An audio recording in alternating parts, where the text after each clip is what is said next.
Sounds like an epiphany. Yeah, they changed the back end. There is a See? separate button now. Because you see, I knew it'd be a before button. I was just streaming the Snyder Cut meal kit recently, and I did the exact same setup that I did literally 2 days ago. But now, No, they changed it. apparently there is now a separate button on the YouTube live streaming that says "Go Live." I did not see your Snyder meal stream. Unfortunately, I was not. But we are live. I can see it now on the thing. So sorry everybody that we kept everybody waiting for 5 minutes. That must have been agony. Oh man, I shouldn't have said all those bad things about people on the live stream. Anyway, hello everyone. Welcome to our official 2021 at-home Comic-Con announcement live stream. I'm Matt Draper. I'm joined by one of you guys go. Owen, go. I'm Comic Drake. I talk about comics, and my name is Drake. Oh, there we go. And hi, I'm Owen likes comics. My name is Owen, and I like comics. You're very great. British, What an awesome start. Well, Owen specifically told me not to do the accent. We did. don't do the accent. Only Owen may do the accent on the live stream. But if you're all here and joining us, it means that you're either subscribed from last year's at-home Comic-Con, or you heard about it from our channels or other channels, people who have been so kind as to share the news as we're getting ready for this year's at-home Comic-Con. It's the 1-year anniversary of at-home Comic-Con 2020, which was our first one. And that was a lot of fun. I have fond memories of being way too tired by the end and kind of losing my mind behind the scenes. I'm sure that Owen and Drake can relate to that too. Oh yeah, it was a very stressful day, but it was a lot of fun. We raised a lot of money for charity. Yeah, that was it was so fun to do that. It was. I don't think I slept right for about a week afterwards. Hence why this is an annual thing and not a monthly thing. But I feel like I'm finally refreshed and able to give this another go. Yeah, Owen, you got the worst of it because of your time difference. You were up super late. Yeah. It was a long day. It was like being hungover, but without the joys of alcohol. I think there are plenty of good highs during the stream. I just had the joys of friendship, companionship, camaraderie, and charity. So, which are even better than alcohol, I think. Yes, absolutely. So much better for you. Let's see. I saw a message here that Owen's mic is kind of low. So yeah, we tried to do that earlier. Yes, Owen brought it pretty close to him, but this is about as get it. Eat that mic. Hi. Eat that mic. Ooh. Okay. It's a nice microphone. Yeah. So in this announcement, we're going to be announcing this year's dates for the convention, but first we figured we'd reminisce over last year's and also take anyone's questions in the live chat. So if you all have any questions about the con, about our own views on comic books or TV or what have you, feel free to ask us, because I figure we're just here going to have a little fun hanging out for maybe an hour or so. If you want to know deep personal secrets, we are contractually obligated to not say no. Everything is on the table today. Drake and Owen, I'm springing on you a little bit, but I did put that in the waiver. So yes, so anything goes right now. I should have read the small print. But yeah, so what? Last year we had, was it 9 panels, I think? Yeah, I want to say 10 including the opening. So yeah, okay. 9 actual panels. Well, I guess 8, because our last one was kind of like we put everybody in one chat, and that devolved into madness pretty quick. I was watching a lot of the panels yesterday in preparation. It was a lot of good times. It was fun. I just remember like watching them behind the scenes and really actually enjoying watching everyone when they were going. So, but yeah, Owen, thoughts on last year? Your favorite? Your least favorite? Yeah, it's funny because with the way the world's been, both before and after doing the con, it feels like so much time's passed and also no time at all. Mm-hmm. It's funny. And like I was doing the same as Drake last night. I was kind of rewatching some of the panels from last year, and I forgot how much I enjoyed doing it. Like, obviously, like doing the behind the scenes and running the con was a lot of work, but I without kind of bigging ourselves up too much, I forgot about just how much of a good show it really was. And I was watching the Get Pitch Quick scheme that Nando V Movies hosted. Mhm. I was watching the Comic Academia panel. I was watching the Heroes Against Humanity panel, and then our opening and closing panels. And yeah, I just remember how much fun it was, both for everyone, all of us, and everyone we had on as guests, and then also just kind of the audience and the kind of community that came together during the day. It was a good time. Yeah, for sure. And like the energy was really good. There were minimal technical difficulties, which was honestly very surprising for a first time running a convention. Like we've had more technical difficulties getting this stream running than the entirety of At Home Comic Con last year. Yeah, that's true. It was a little difficult getting this up and running, but I mean, the little behind the scenes was Drake was the one running the streams and getting everyone hooked up and live. And then Owen and I were running like the social media and doing some of the behind the scenes details and getting the details punched into those streams because YouTube is very finicky. Mm-hmm. And then with Twitter and getting all the connections, and then also like moderating chat. And that was fun. It was just, I remember it being more work than I was expecting because I thought it was going to be like, oh, well, I'll like get things going at the start and it'll kind of just run. And then I'll jump back in like in an hour and then help with the next thing. Instead, I was just working the entire time. Yeah, no, it was definitely a lot of work, and I think that I'm really excited for 2021 because now that we know what we're getting into, a lot of the groundwork has already been laid. We already have a lot of the assets made. We have a lot of the connections already done. We've already run an entire show before, so that means for 2021 we can make it bigger and better. Exactly. Yeah.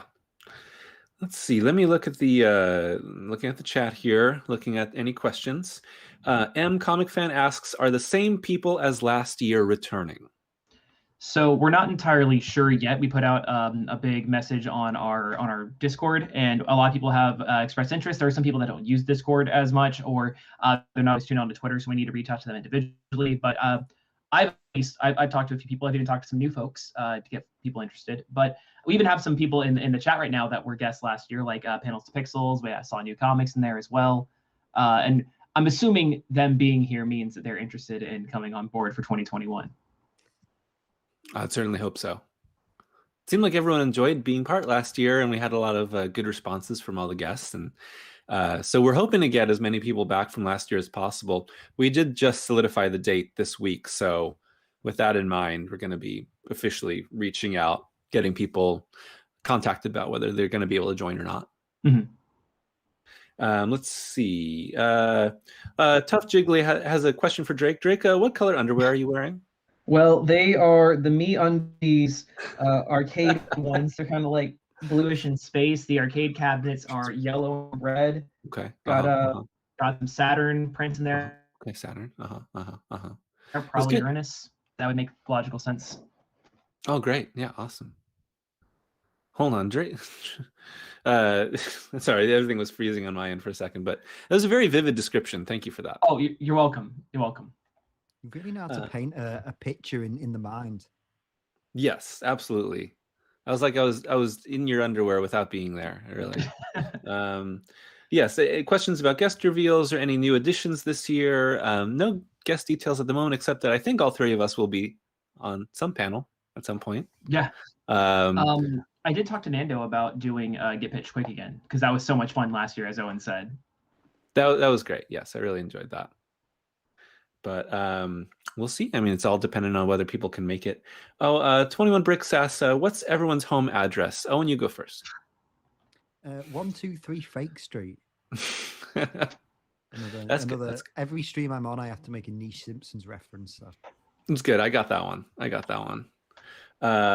Galactic 85 asks, why are you all so awesome? It's a good question. When I was a child, I was bit by a radioactive awesome. Oh, yes. So ever since Matt has that shirt permeated throughout my bloodstreams. Geeksplain podcast. Hi, Eric. Nice to see you. Will Matt finally be doing the 2-hour Spawn panel? Well, that's what we're here to announce, that this year's At Home Comic Con is Spawn themed. God, So it's going to be 10 hours of Matt just reading Spawn comics and commenting and watching the Spawn movie and the Spawn animated show. We'll actually get negative subscribers from that. I think the channel will turn into a black hole, and from which no subscriber can escape. Let's see. Well, actually, I've got a question for the audience. So we've been kind of discussing behind the scenes what we want to do for COVID relief this year, because last year, obviously, we worked with multiple charities for we did Red Nose Day, United Way. They're not doing that same push this time around. So we're up for suggestions for what we should be raising money for. I personally think that COVID relief would still be useful. It's still a pertinent problem 1 year later, but yeah. It's a good question. We definitely want to have a charity that we sponsor again. Obviously, I think that was, the most satisfying part of last year was having actually putting out some good in the world, like directly from the convention, combined with the ability to provide entertainment for people, especially when everyone around the world was just specifically just starting to deal with the pandemic. So I don't know, I felt like it was just a lot of net positive that came from the convention last year. But yeah, we're definitely open to any charity suggestions, because I mean, we'll see how many, if in some world where we do this every year, there would be different causes to support. Owen looked very scared by that idea. He doesn't know what he signed up for. Terrible with commitments, but here we are. Well, we got you to commit. You committed this year again. It was pretty easy, actually, to get you to commit. Damn it. Yeah, if anyone can think of any good charities or kind of causes to go for, if people think that COVID relief is still something we should pursue, I'm totally all for it. Obviously, the situation's a bit different now than it was a year ago, but it's still a worthwhile cause. Or if anyone has any other ideas, they have any during the stream, let us know in the chat. And if we think of any later, just tweet us at Home Comic Con, and we'll kind of collate some ideas together. Perfect. Let's see, looking through the chat some more. Kaylin Plant says, I just want to say thank you to you guys for putting this together last year. You gave me and so many others something to look forward to in a year that really didn't have much in the way of fun. Thanks. Well, thank you, Kaylin. It's awesome to hear that. It's definitely part of the reason why we wanted to put it together, because just remember that when all the conventions were we're shutting down, we're not happening. It was why not have an online convention? So glad we were able to do that. Yeah, I distinctly remember the conversation we had where Matt said, and I quote, I'll make my own Comic Con with blackjack and hookers. And we had neither of those things. That's interesting. And that's why we're doing it again. We're going to do it right. All right.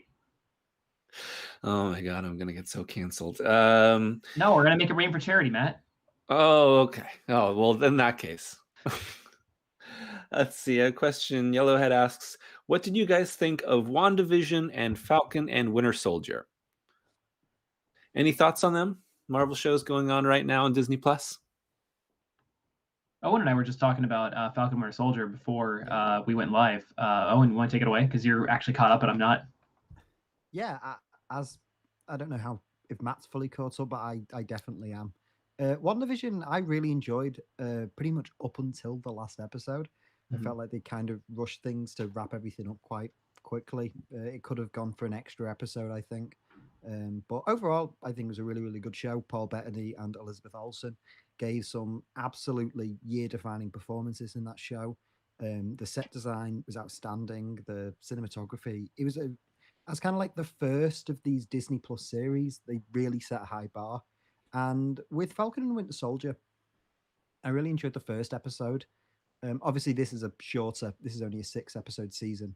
I really, really enjoyed the first episode and seeing kind of more of the everyday life of Sam and Bucky and seeing kind of their own personal dynamics. Because obviously that's not really something we've seen in the films with these kind of more kind of minor characters. The second and third episodes weren't doing a whole lot for me. But these last 2 episodes that have just gone have really kind of piqued my interest in the show again. I won't kind of talk into specific spoilers in case anyone watching isn't fully caught up.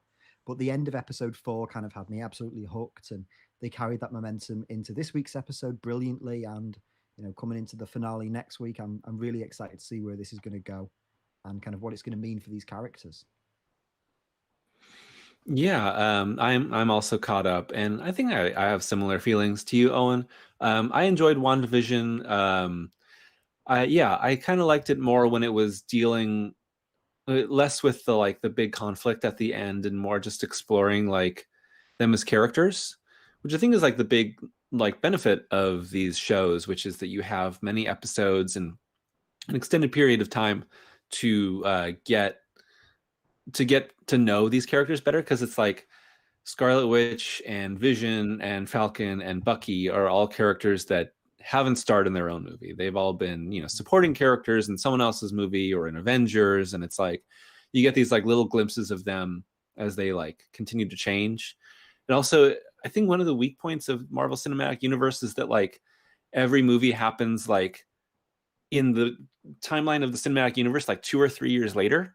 And it's like, oh, well, like, oh, Steve was on the run for 5 years, but don't worry about that, or something like that. And now you get to like see them grow like over time.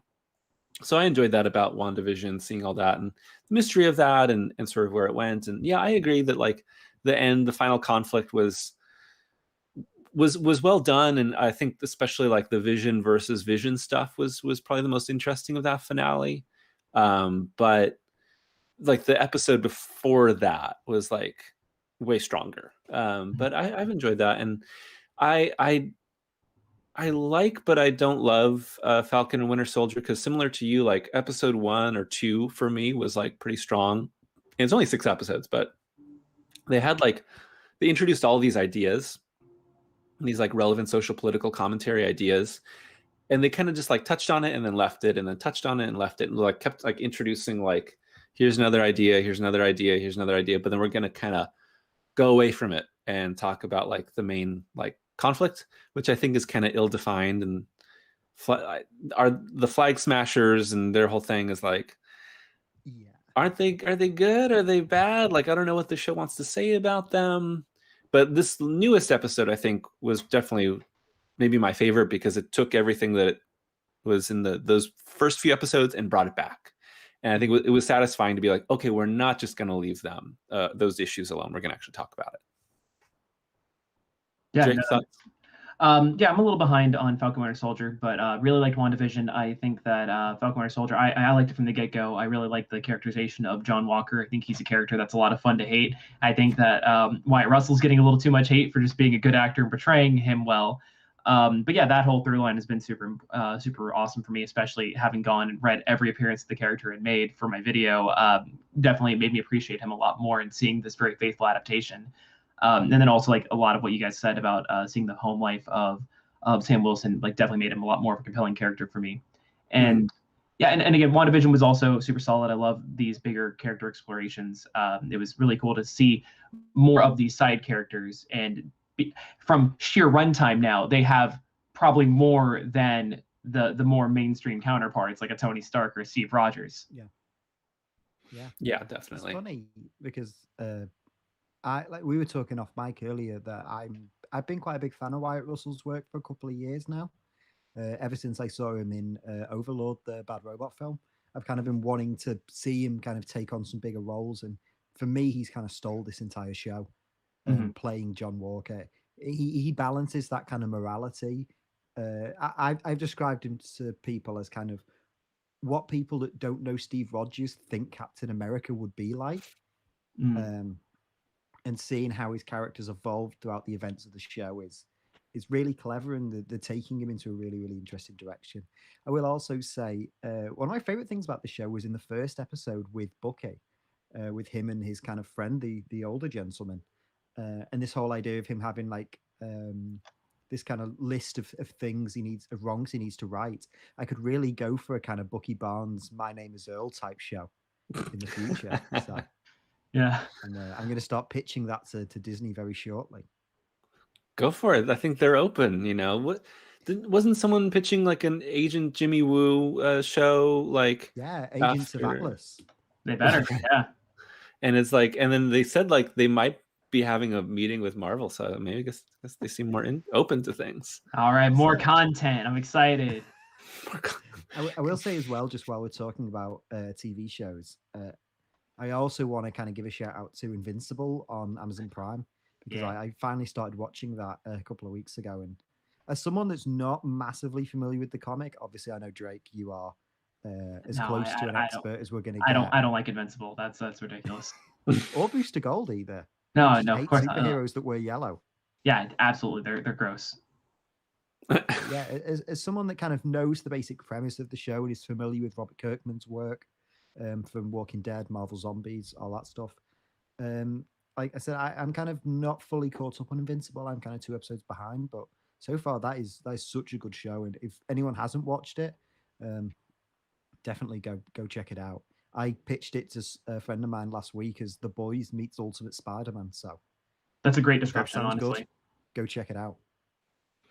I have not seen it yet, but I've read maybe the first third of Invincible. So yeah, I'm definitely gonna check it out soon. Been using most of my free time to watch Godzilla movies, but Really, I didn't know that. You know what? It's called branding. It's called promotion. It's called getting hype. You got to do it so people watch your Godzilla video when it finally comes out. I'm very excited for it. I'm gonna start making King Kong videos now. You say, talk about the superior. Oh, and you guys fight. Yes, I love it.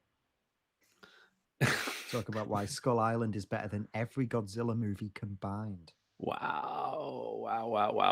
Skull Island. That's the ones I've seen. Which is I'd give Skull Island a solid 3 out of 5. 3 out of 5 stars. Nothing wrong with it. Let's see. Galactic 85 asks, Drake, has your Marvel hookup flowchart expanded significantly since when you showed it last year? Well, since last year, yeah, absolutely. I showed it somewhat recently on my channel, but yes, it's always evolving, constantly changing, especially now that we know that that Gaia isn't the mother of Thor. That's the Phoenix Force now, canonically. So that's been interesting. Found out that that Rhodey and Tony both dated the same woman separately. So that was, now they're connected. It keeps happening, and I hate it, but at this point I can't stop. I'm the Marvel sexpert. I can't change that. Well, I'm glad you said it and not me, Drake. Oh man, the Jason Aaron ancient Phoenix hooking up with Odin at the dawn of time. Jason Aaron, leave the Phoenix alone. Well, my friend and I were talking about it recently, and Jason Aaron is responsible for over 90% of the Phoenix's recent appearances in the past 10 years. With the exception of Phoenix Resurrection, then it's been Astonishing Wolverine and Spider-Man. It's been Jane Foster as Thor. It's been the Prehistoric Avengers. Jason Aaron. I want to find somebody that loves me the way that he loves the Phoenix.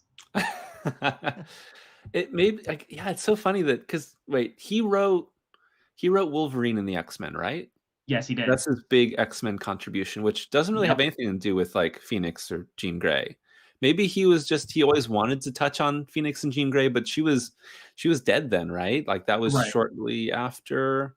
So, which is a great plug for Owen's new X-Men video, which touches on Grant Morrison killing off Jean Grey, Phoenix. Yeah, which leads into for a 20-year-old comic.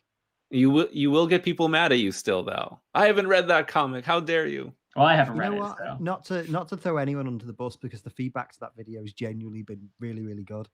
There was one person that was quite annoyed that I showed the still of Magneto taking off the Zorn helmet in the first 2 minutes of the video. I was like, this comic's nearly 20 years old. If you were going to read it, you would have read it by now. And yeah. And if it makes you feel better, Magneto wasn't actually Zorn. They retconned that, and they were like, no, Zorn had a brother. Who looked like Magneto. God, never change, Marvel editorial. Never change. Yes. The reasons why Grant Morrison doesn't work with Marvel anymore. They were just like, no, thank you, Marvel. Not after all that. No. We had some really good suggestions for charities. I'm seeing St. Jude's. I'm seeing Doctors Without Borders. Yeah, I think these are some really good ones to consider. Personally, I'm a little iffy on Salvation Army, but that's my own biases. If I get outvoted, I'm fine with that. Yeah, we'll kind of definitely put all of the different ideas together and kind of we'll find something that all three of us are kind of comfortable working with. I think it's the best approach. I think also like maybe like talking to our guests as well. Yeah, of course. Let's see. I guess a good question to ask the mhm. audience is if there's any kind of particular guest they'd like to see Mhm. at Home Comic Con 2, Electric Boogaloo. If there are any kind of content creators or anyone kind of within the kind of comics world that realistically we could get on, sound off in the chat. Let us know who you'd like to see us kind of bring on, and if possible, in what form. And also, yeah, what kind of open panels to would you guys ideas. like to see? What did you guys what did you gravitate towards last year? What would you like to see more of? What would you like to see less of? You know, it was our first time doing a convention. I think the show went really well, but also I have my own biases as being somebody who helped organize it. Maybe some of the panels didn't work. Yeah, I mean, fair enough. I mean, it's always good to know what was. I mean, we want everyone to really be excited for every panel, right? Every panel, every guest, and also to provide like opportunities to guests that maybe people don't know as well. It's always a nice mix to have guests that are very popular and well known, and guests that maybe you haven't heard of before, and together you can see some really new and interesting creators. Or like last year we had like the academic panel. I was going to say that's why one of my favorite panels was the Comic Academia, because you had a mix of, you had the Imaginary Axis, but then you had guys like New Comics on there, who's a great channel, and I think that got a lot more eyes on their work because of it.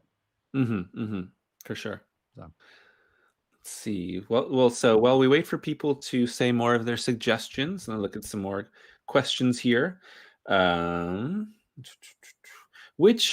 Caitlin Plant asks, which upcoming Marvel movie are you looking forward to most in Phase 4?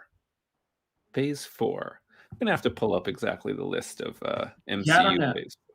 I don't remember what's exactly Phase 4, what's Phase 5, but having read some Shang-Chi stuff lately, that's been pretty interesting. I think they could do a lot with the character. I think it'd be really nice to see some fun martial arts choreography. That's always great. If this could be like a Jet Li movie, but like just taken to a new level, that'd be exciting.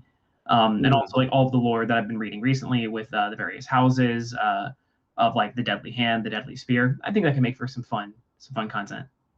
Yeah, I think that it has the opportunity to be really interesting. And sometimes I feel like Marvel movies with their action are too like CGI heavy.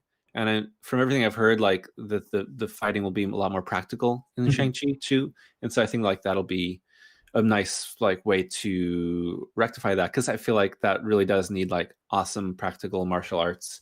Black Widow, Shang-Chi, Eternals, Spider-Man, No Way Home, Doctor Strange, Multiverse of Madness, Thor: Love and Thunder, Black Panther 2, Captain Marvel 2, Guardians of the Galaxy Volume 3, Ant-Man the Wasp: Quantumania, and then I guess Blade and Fantastic Four might also be part of the phase.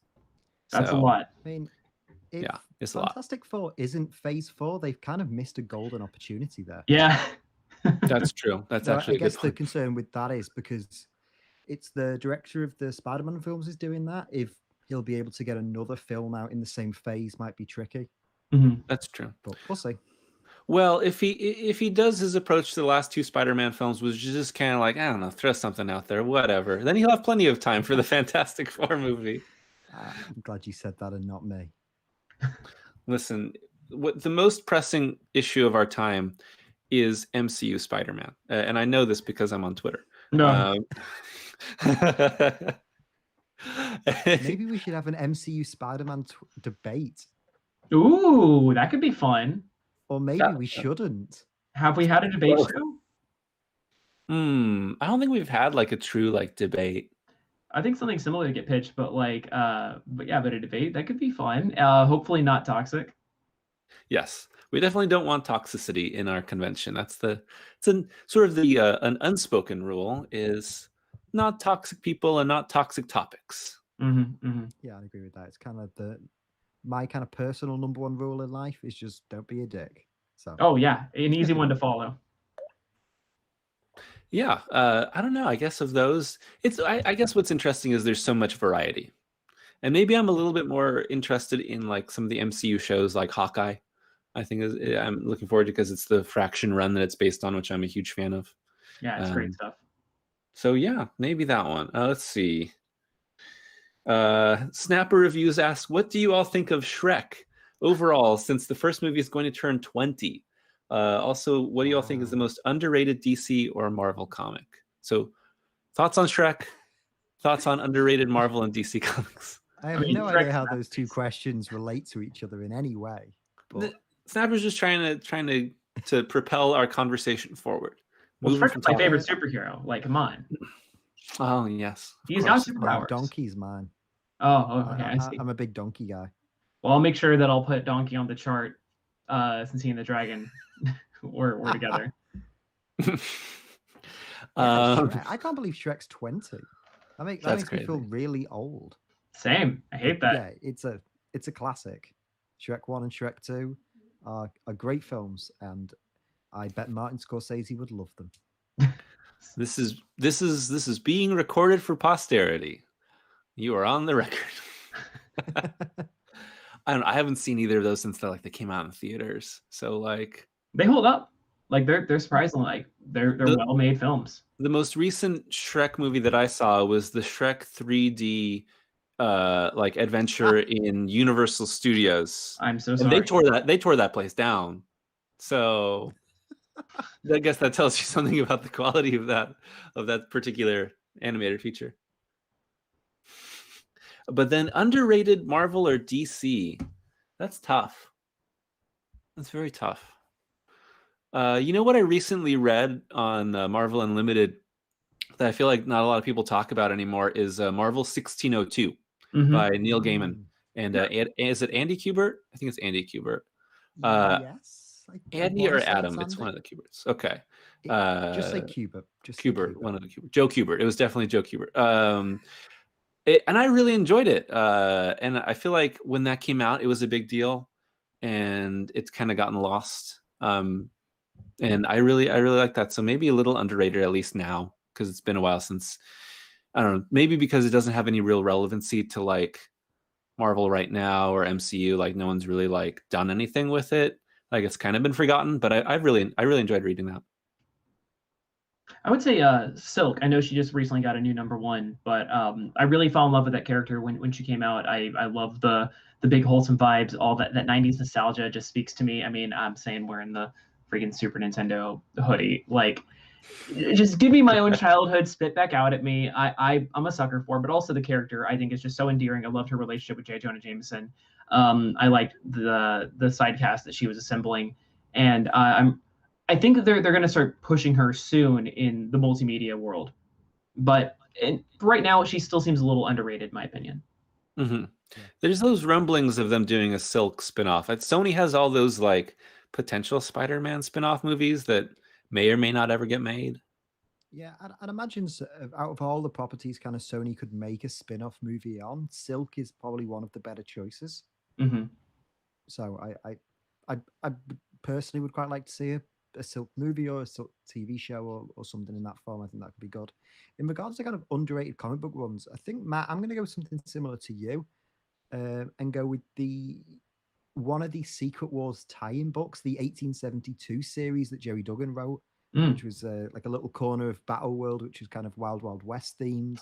And he had Steve Rogers as the sheriff and Tony Stark as the blacksmith. I remember that. That was good. I remember that was only one of the few tie-ins I read of Secret Wars because there was so many. I was kind of overwhelmed by choice. Yeah. But I distinctly remember really, really enjoying that series, and not enough people talk about 1872. So yeah, go check that out. That's a good poll. Yeah, I remember liking that one too. Let's see. MCypher50 asks, what are your thoughts on the Snyder Cut? I just watched it last night. With the food? No, well, I cooked the food, and then afterwards, I'm like, I don't want anything Snyder related in my system for the rest of the day. So I put it on pause. And then I watched Snyder Cut the next day. It was good. It was definitely an experience. more so than anything else. We had subtitles on, and the Ancient Lamentations always popping up was great. We were doing a shot every time that happened, and that I got pretty toasty during that. But but yeah, I compared it to Lord of the Rings because I recently just did a big marathon watching through all of them, and it definitely has a lot faster pacing because it is still an action movie, and I like the stuff they added. Yeah, I think it was good. I also really liked the Justice League cut. I thought it was a fine film. I thought it got better as it went on. I am upset that they cut Aquaman saying, "Man dressed like a bat." I dig it, but it's fine. It's fine. It's fine. Yeah. Well, Owen and I and Laurent Reedus of Reedus 101, go subscribe, had a lengthy Patreon-only discussion of Snyder Cut. We went for like 2 hours, right? Talking about That's it. like half the movie. Half. Yeah, really, we should have done 4 hours. Yeah. We should have just gone the extra mile and done the full thing. But I think we had a good length for our discussion. I was I mean, I was 4 hours. Just listen to it twice. It's fine. Yeah, forward and backward for all the hidden messages in there. No, slow motion. Oh yeah, slow it down. There was a lot of slow motion, but I enjoyed it. It's funny because of the three of us, Owen and I, Laurent, like I think I was the coolest on it out of the three of us, but I still enjoyed it. And I thought it was better than the Joss Whedon version because I thought that version was totally whatever. It like left my brain like immediately after I saw that version. But I enjoyed it because I enjoyed this version because of its ability to like build up all the characters and give them all like an arc and personality, screen time, motivation, and then bring them all together. And so it was a lot more satisfying when they actually came together to fight. And I thought like the hints toward like the future were interesting. I liked seeing Darkseid and Apocalypse. Steppenwolf was way better than the first version. I still think it had some weaknesses. I enjoyed how much more hopeful it was than like Man of Steel or Batman v Superman. Like it felt like a redemption of those movies and like an intentional version, an intentional redemption of like coming from darkness into the light. I'm not crazy about it in context of all the details of what Justice League 2 and 3 would be. And that they basically go back to being super dark like right away again and turning Superman evil. Like I'm not a huge fan of that idea, but I enjoyed it. And then the epilogue happened and I wanted to jump out the window because I thought that like that like nightmare future and just bringing in Jared Leto's Joker was like I was miserable watching that. But it was weird. It's like if you cut that off, like the movie's like way more hopeful and like way more solid as an overall film. But that was my thought on just the general thing. Yeah, I love that Cyborg went from a side character to the main character, and I definitely understand why that was kind of my biggest takeaway. That Ray Fisher was really pushing for this really the emotional cut. Cyborg really is kind of the heart of the Snyder Cut. Like that I said on the podcast that we did, Matt, that like if Cyborg's arc doesn't work in that film, the entire movie doesn't work. And Ray Fisher gave a great performance. And yeah, I think the two standouts for me in Snyder's version were him and Ezra Miller's Flash. I think the big sequence with him at the end is one of my favorite set pieces in any comic book movie.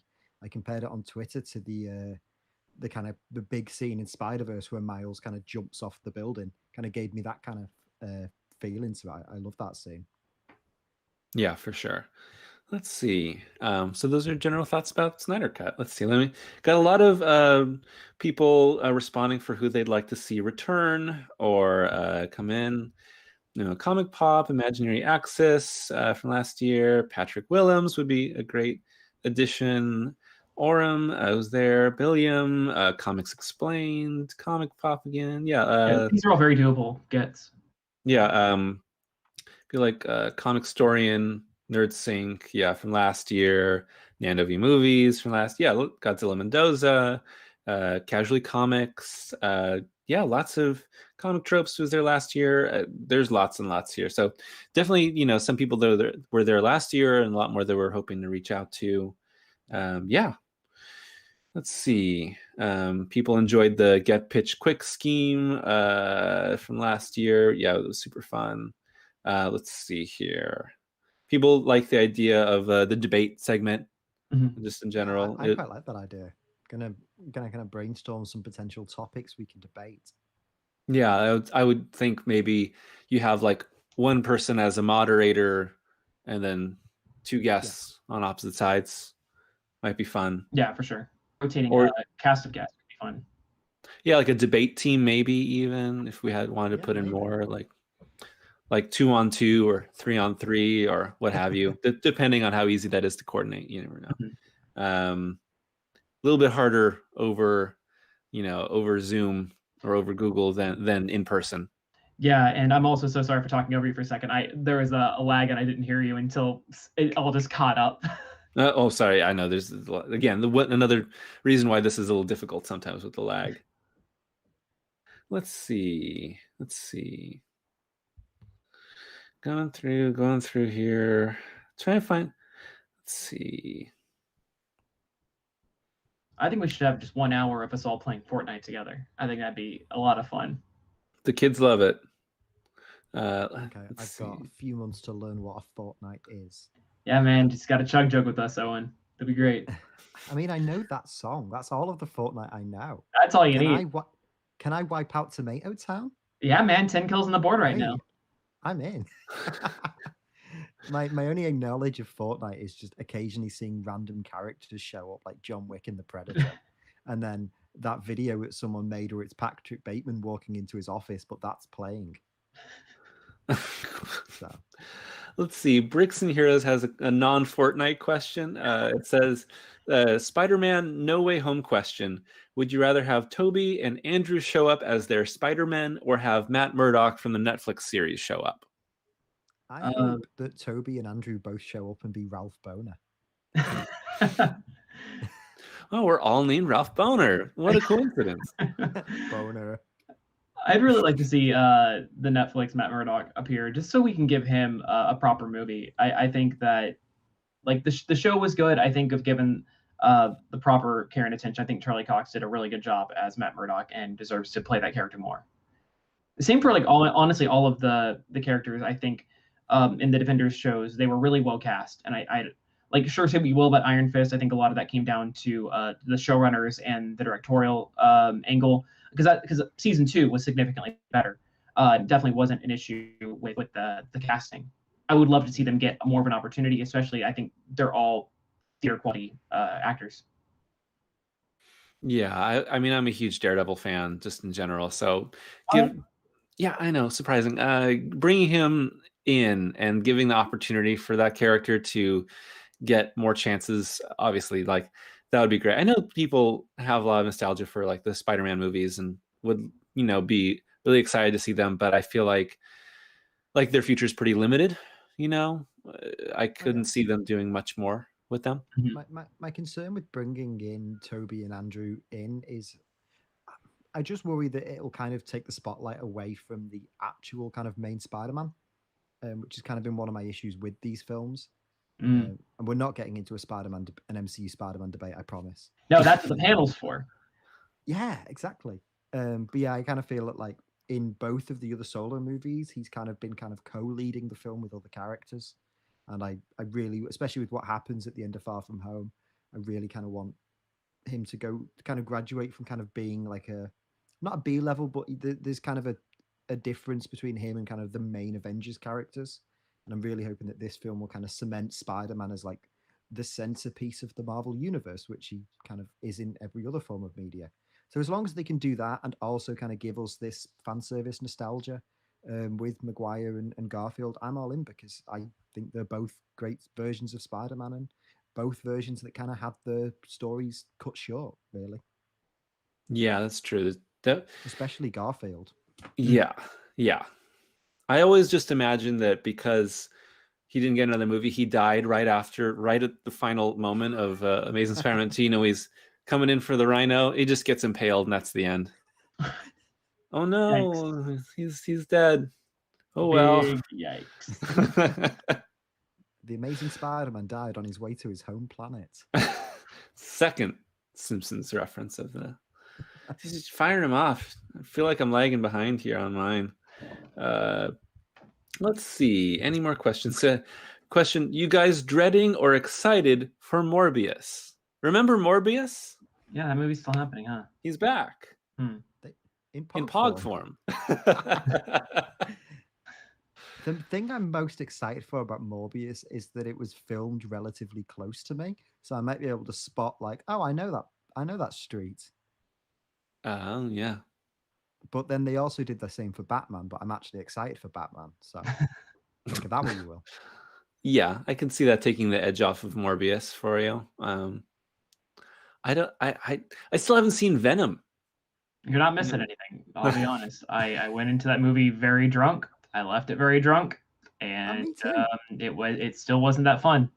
But I got Remember he churros. jumped in the lobster tank. Yep. I've seen that scene. I've seen that Remember scene when he alone. eats food out Cool. of a bin. You've seen the entire movie then. Great. That's awesome. I'm glad that I'm all caught up for Venom 2, Let There Be Carnage. With Woody Harrelson wearing a shirt somewhat like this, actually. Yeah. I have it. I guess with Morbius, I'm neither dreading or looking forward to it. It'll be another. There's a lot of movies that come out, and I don't see all of them. This will be one of them, I think. I'm gonna make some Morbius content though. Let's go. I'm gonna read every great. appearance of Morbius. Okay. I know that Josh from Panels to Pixels is a huge Morbius fan. All right, Josh, we're gonna collab on this. Yeah. I'm gonna add you to the list of YouTubers I'm gonna collab with and instantly ghost, like Matt and Owen. I was gonna say I'm not excited for Morbius, but I know how much this means to Josh in the terms of bringing sexy vampires to the big screen. So I'll watch it and just be so happy for him to see kind of his culture be depicted on screen in the best possible way. I love that. That man is a sexy vampire. Yes, really, really. Let's see. Iron Ninja in the chat. Nice to see you here. Thanks for joining us. Let's see. Pitches for they should do a get pitched quick scheme for a Spider-Verse live action movie with Tom, Toby, and Andrew. That would be fun to see someone pitch that. Mm-hmm. Let's see. Spin-off. Panels Pixels, of course, is hashtag Morbius Mob. Question for Matt. What's your favorite Todd McFarlane created demonic anti-hero? Oh, that's tough. There's so many to choose from. I'm gonna have to go with Violator. Yeah. What's your favorite current Marvel series and why is it Daredevil? It's because that's the one correct answer. Although it's really good. It's amazing. Yeah. Chip Zdarsky's Daredevil. Yeah. It just, I'm really still enjoying Immortal Hulk also, which is almost done. I think they said they're going to 50 and that's the end. So, which I think is probably a good conclusion for that because I feel like they're telling a finite story there. And so I would prefer for them to tell the story that they're going for and be done. Although I don't envy whoever has to write Hulk like after all this, because where do you go? What do you do? Because it felt like for me, like I've enjoyed a lot of Hulk runs over the years, but that character in the last few years before Immortal Hulk was kind of like they didn't know what to do, so they killed him off, and then they did Amadeus Cho, and they kind of weren't sure what to do with Bruce Banner. But I feel like the best Hulk runs like have like a really weird like swing, like he's a gladiator on an alien planet, or or even I'm thinking of the run from like the late 80s and through most of the 90s. Why am I blanking on Peter David, who did the whole like he was the one that created like all the multiple Hulks inside him, and Future Imperfect. In the Future Imperfect, and then he made Smart Professor Hulk. You've got to do something like really weird with Hulk to make it like stand out. But that Daredevil wasn't that Red Hulk? Didn't Red Hulk become right? Look, yeah. My answer to everything is just make them Ghost Rider or make them the Silver Surfer. So Cosmic Ghost Rider. Yeah, basically. Drake, are you scoffing at the Silver Surfer? No, I'm scoffing at Ghost Rider. Oh, okay. Back when Orm used to work for me, we would go to the comic book shop together, and we had a recurring joke. It's like, hey, you want to hear a funny joke? What? Ghost Rider. And The man has a flaming skull and rides a flaming motorcycle. Is there something wrong? Yep, it's style over substance. Good style, though. Have some respect. I like the new Dread Rider stuff though, or Death Rider. That's what they're calling him. The spirit of pestilence. It's Danny Ketch is doing it now that Johnny's no longer King of Hell. Wow, talk about things that I don't know anything about. Yeah, it's actually pretty alright stuff. The current Ghost Rider book is pretty decent. It's good that they're giving Danny something to do with. Wait, there's actually a current ongoing Ghost Rider book? Yeah. Okay, this is not a joke. I am not joking. Yeah, it's been about Danny trying to get Johnny to stop being the King of Hell. Sure, let's go with that. If you say so. It's pretty good. It's not great, but it's good. And yeah, now we have Ghost Rider and Death Rider. But we're getting. I'll try and answer my pick for best kind of current Marvel book, but the problem is time is not real. Time is not relative. So my answer is just the most recent Marvel thing I've read, which is the entirety of Grant Morrison's X-Men. That is the best current Marvel book. Go read new X-Men. It's amazing. It's great, yeah. I haven't read it since it was actually coming out, but your video did make me want to revisit it. Yeah, like I said, that was like the first X-Men run I ever read, like ongoing, and then like I remember reading that, and then reading the astonishing run that Whedon and John Cassaday did after it.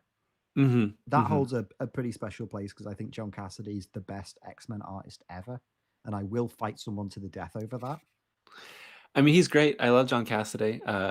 The amount of great work he's done with thoroughly canceled creators is really it's like, wow, this is great art though, but I mean, because like Planetary, like I love Planetary, and he's great on that.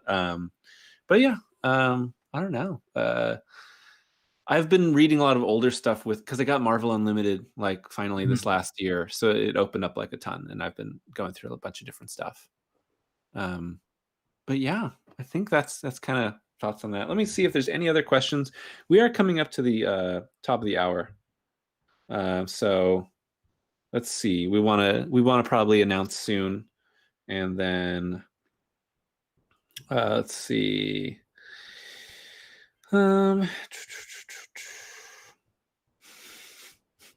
Didn't we talk the questions about Ghost Rider and what is or is not on fire, or if things are just gone. Is all of Ghost Rider a skeleton when he turns into Ghost?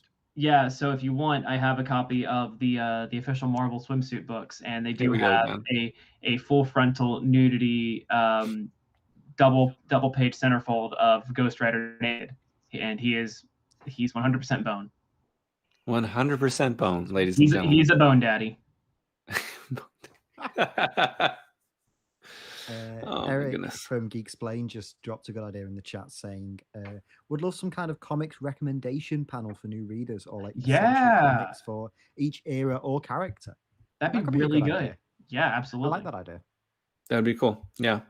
Because I feel like there's still, when it comes to like comics and mainstream today, like there's like kind of whatever's being spotlighted by like movies today is usually what people kind of get hooked onto, right? Sure.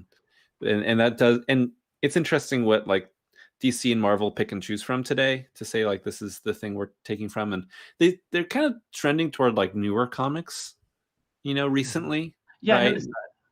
Like it's like 90s, 2000s, 2010s. If we're talking about like all the like the Thanos stuff is like Infinity Gauntlet and onward from like the 90s, and of course we've got like Sam Wilson as the Falcon, which was like in the last 5 years, and then we've got, I'm thinking about like House of M being like a bit of an inspiration also, or Tom King's Vision. Like these are all like fairly recent in like the scheme of things. So it would be cool to be able to talk about some of those more essential older stuff too.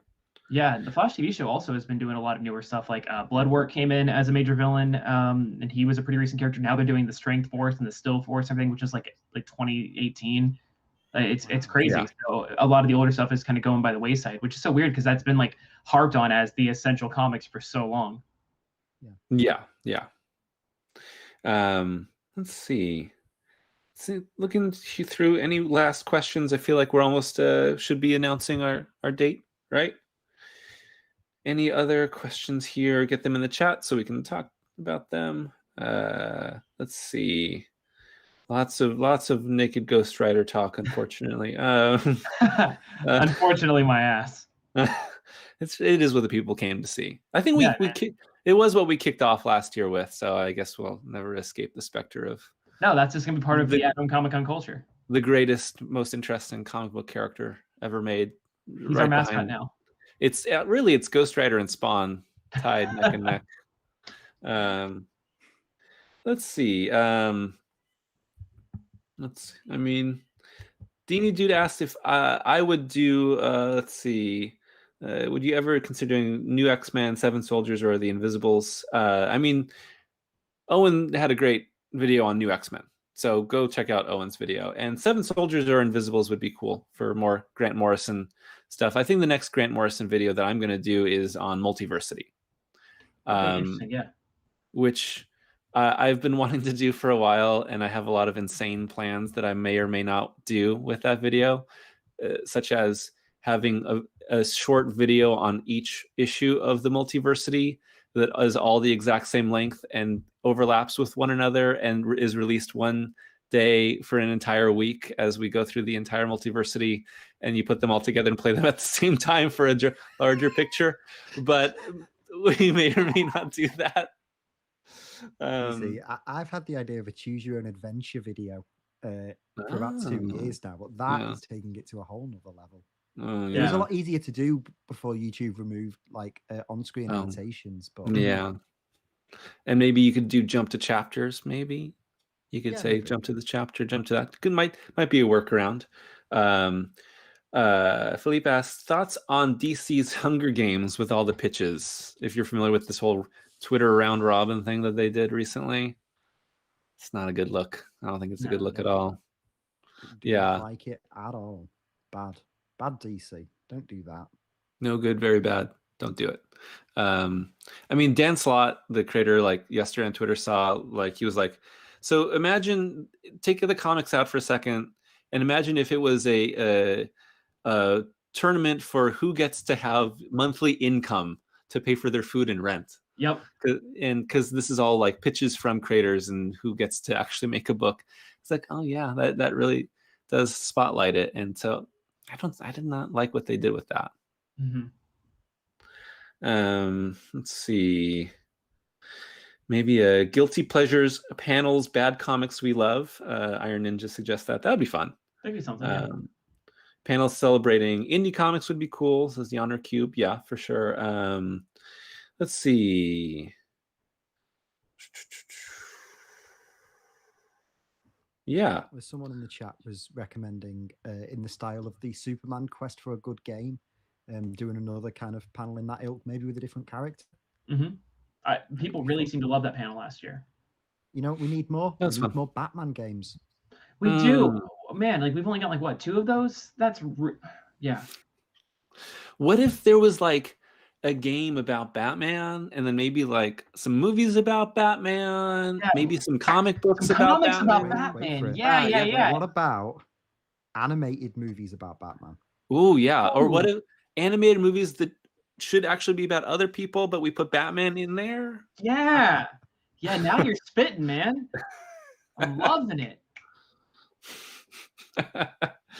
Oh no. DC should really just change their company tagline to Batman is. Batman is. And it's just kind of the entire staff are just living through kind of the events of Tom King's Mr. Miracle book and just seeing Batman is flash before their eyes constantly. Great. Let's do it. It does seem like the actual reality of making comic books these days. Everyone telling you to just make it about Batman instead. Yeah, I think we're about ready to go. You say we can announce our special dates? Yeah, dates plural. Yeah. Dates plural. That's the big reveal. Am I saying it? Let's all say it on the count of 3. Right? Wait, what? Oh no. I don't remember it off the top of my head. I was hoping you guys would do it. No, I remember it. Okay, so anyway, Anyway, on the count of 3, we're all going to say it at the same time. Are you ready? 1, 2, 3. June 26th and 27th. There we go. Did you say tomorrow, Owen? No. Oh, I'm busy tomorrow. You guys will have to sort that out. Oh no. No, let me know how it goes. No, it's definitely going to be a lot bigger and better this year. It means it's going to be shorter days, but we're going to have over the course of 2 days, we're going to have more panels, more guests. James from Watchtower Database is going to be making a big graphics suite for us to make it look a lot more professional than just this Google Hangout that we're doing right now and that we did last year. We're definitely planning on upping the ante and making this really good. I would love to do this every year, but hopefully we'll see if round 2 does better. Yeah, and I think the idea is maybe slightly shorter days, instead of doing the huge day. But overall, because it's split up, we'll have more panels, which means more guests, more topics. Yeah. Yeah, it's kind of like, from our perspective, it just makes the workload a little bit more manageable. Like I said, it will end up being kind of more panels and kind of more content overall, but just in a way that doesn't completely destroy our sleeping patterns for the next week. But also, I kind of think it makes the event bigger, both in terms of like the people we can bring on, the audience we can kind of cultivate, and then also kind of like the awareness we can raise towards charities as well, making it a whole weekend. I think it's a great idea. So I'm really excited. June 26th and 27th. Yeah, it'll be great, and it'll feel more like an event, I think, by having it spread out and get the word out more as the days go on. And yeah, I'm really looking forward to it. Like we said, it's it's still in progress, and we're going to start really inviting people now that we have the official dates, and so we'll start to get that together, and then it'll be nice to. We also have a little bit more of a runway between now and the date than last year, because we planned it so last minute last time. Yeah, we had like 6 weeks to put the whole thing together. Yes, people are confused in the chat about our date because we all said it at the same time. Let me just put it in there. Yeah, but so June 26th and 27th. Yeah, I'm really looking forward to it. And again, we'll sort of be dripping the details out more as we go. Panel announcements, guest announcements, charity announcements, and then times as we get closer. So I think it's exciting. I'm looking forward to it. Yeah, I guess what we should say is we'll kind of, as these kind of updates and the pieces of it come together, we will kind of be updating both on the YouTube channel and also on Twitter as well. So if you want to kind of stay up to date with everything going on with At Home Comic Con 2, the best way to do it is to subscribe to this channel and also follow us on Twitter at Home Comic Con. Yeah, and I noticed there was some confusion about why we're not streaming on Twitch as well, because we did last year for this panel. For this announcement, we're just doing it on the YouTube today, but it will be going on Twitch as well whenever we do the actual convention on the 26th and 27th. So you can also follow us on Twitch. Yes, and we'll see about the simulcasts for other people's channels too. When people can do that, that's great. Gets more eyes on it. So yeah, look forward to that. And it's just nice to have one of these under our belt already and know the things to expect. Yeah, we did it before. We can prove it, and that's also really good for bringing on new guests as well. Like some of the people I'm talking to, they want more information. They missed last year, so we actually have stuff to see. We're competent. We clearly know what we're doing. Maybe we will give the appearance of knowing what we're doing, unless you watch this stream. This is an opportunity to prove that last year wasn't a complete fluke. That we are actually good at planning events. So I believe it. I believe it. What happens. But yeah, any closing words for all the lovely people in our chat? Yeah, thanks everyone for remembering us and remembering this wonderful thing. Thanks for asking us all the questions and all the great suggestions. I will definitely be taking all of your feedback on board. If you have any other ideas for guests, specific panels you might want to see, specific charities we could work with, feel free to tweet us at Home Comic Con, and we'll kind of make a document or something and put all these ideas together. And yeah, thanks for joining us, I guess. Couldn't have said it better myself. Yeah, same. All right. Well, we'll give everyone more updates again. Like I said, keep following us, and you'll hear more. So I guess